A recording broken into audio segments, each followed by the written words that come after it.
In this video, we will learn how to schedule email in New Outlook. So let's start.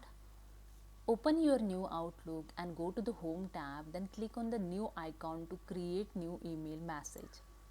Okay, so I just click here and I'm going to create here the new email related to birthday wish. So I am going to send one birthday wish. So I enter here thanks regards PND Tech. Okay, then I select here the email ID, then I add here the subject happy birthday, then click on the send. Before that, I'm going to schedule this email. Just click on this arrow and you can see the second option, schedule send, and here the schedule send dialog box open.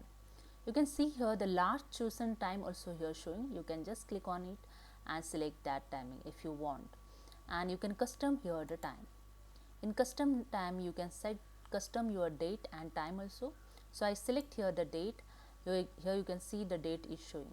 Same as timing, click on this drop down arrow and select your timing and click on the send to send the email, to schedule the email in New Outlook.